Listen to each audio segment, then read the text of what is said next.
Cari maklumat dan berita politik yang bebas, kupasan yang tepat, panas. Dapatkannya secara eksklusif hanya di Jom Channel. Komitmen kami, pentasan berita Isnin hingga Jumaat. Berbicara dan isu semasa, kami garapkan secara langsung. Panel-panel berkaliber dan profesional. Interaktif, pandangan anda kami raikan. Jangan lupa bersama kami di setiap hujung minggu dalam edisi khas mingguan. Jom Channel, moving forward, sharing a new experience.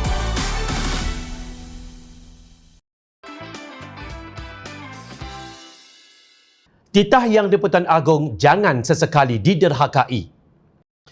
Kerajaan mendakwa Ordinan Darurat Kuasa-Kuasa Perlu 2021 yang berkuat kuasa mulai 11 Januari 2021 diwartakan sebagai langkah proaktif membendung wabak COVID-19 di Malaysia. Berikutnya pada 14 Januari, Seksyen 14 pun diwartakan. Seksyen ini kini menjadi bahan perdebatan di kalangan penggubal undang-undang. Mengulas mengenainya, Profesor Dr. Syam Rahayu Abdul Aziz turut menyentuh mengenai kedua seksyen berkenaan. Seksyen 14 menyatakan peruntukan perlembagaan persekutuan iaitu yang dimaksudkan Perkara 55 yang berkaitan dengan memanggil, memprorok dan membubar Parlimen adalah tidak mempunyai kesan sehinggalah suatu tarikh yang difikirkan sesuai oleh Yang di-Pertuan Agong seperti mana yang dinyatakan dalam Seksyen 14-1-B. Parlimen hendaklah dipanggil, diprorok dan dibubarkan pada suatu tarikh sebagaimana yang difikirkan sesuai oleh Yang di-Pertuan Agong. Dengan adanya peruntukan jelas dalam Ordinan Darurat Kuasa-Kuasa Perlu 2021 ini, maka jelas Parlimen dan Dewan Undangan Negeri boleh ditangguhkan persidangannya sehingga ke suatu tarikh difikirkan sesuai oleh Yang di-Pertuan Agong. Hasilnya, seperti yang kita sudah maklum, Tan Sri Mahyadin Mat Yassin menggantung Parlimen. Selepas mendapat kuasa itu, kerajaan mewartakan Ordinan Darurat Kumpulan Wang Amanah Negara Pindaan 2021 KWAN yang membolehkannya menggunakan dana kumpulan wang tersebut untuk perolehan vaksin dan perbelanjaan berkaitan program imunisasi kebangsaan. Menurut Akta Kumpulan Wang Amanah Negara 1988, dana itu dibayar melalui kumpulan wang disatukan dan juga Petronas. Tindakan Kerajaan Perikatan Nasional meluluskan undang-undang baharu untuk membelanjakan dana KWAN itu diselar oleh pemimpin Pakatan Harapan sebagai contoh manipulasi darurat dan salah guna kuasa penggantungan Parlimen.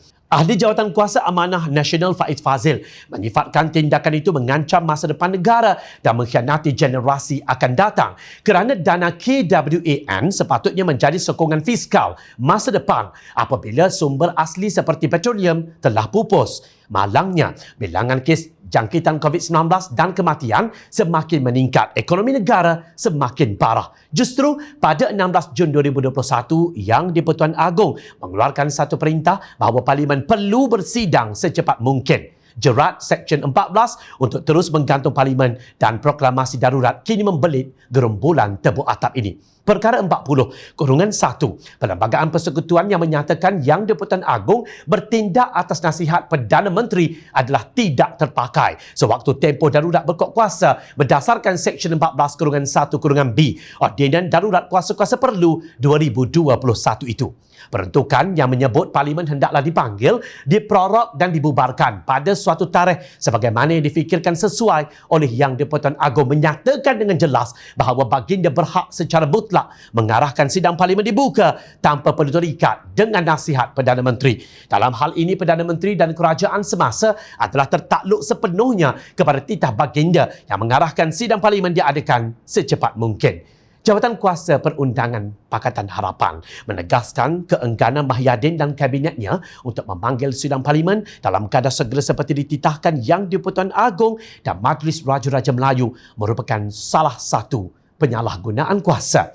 Tiada alasan munasabah untuk menolak memanggil segera sidang Parlimen dan usaha melengahkan persidangan sehingga September tidak boleh diterima sama sekali. Usaha Kabinet untuk menolak memanggil segera sidang Parlimen adalah satu tindakan menghalang badan itu menjalankan tugas sah di dalam membincangkan perbelanjaan kerajaan berkaitan isu pandemik COVID-19, program pemulihan ekonomi dan proses vaksinasi. Perkara 43-3 Perlembagaan Persekutuan meletakkan Perdana Menteri dan Kabinet mempunyai tanggungjawab bersama terhadap Parlimen selaras prinsip accountability. Malah keengganan Kabinet memanggil sidang Parlimen dilihat merendahkan prinsip accountability DAP terhadap Parlimen.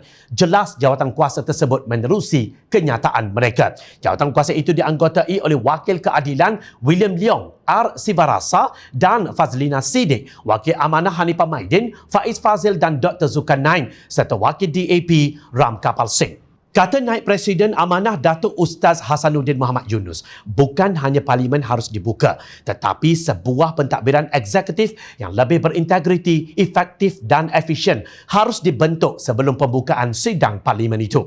Selaku ahli Parlimen yang menjunjung prinsip keluhuran perlembagaan, kedaulatan undang-undang serta kesetiaan kepada raja dan negara, saya menyeru Kerajaan Perikatan Nasional dan Yang di-Pertua Dewan Rakyat untuk setia dan tidak derhaka kepada Seri Paduka Baginda Yang di-Pertuan Agong. Kenyataan pemimpin Pakatan Harapan amat bersopan santun berbanding dengan pemimpin UMNO yang turut menyerang pemimpin Perikatan Nasional, terutamanya Bersatu.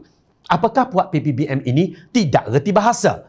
Ada pihak mahu hadiahkan kamus Dewan kepada pemimpin PPBM. Jangan tak terima pula sindir ahli Majlis Tertinggi UMNO Datuk Dr. Puat Zarkasi. Tidak pasti apa yang dimaksudkan oleh Ketua Bahagian UMNO Batu Pahat itu dengan istilah tak reti bahasa.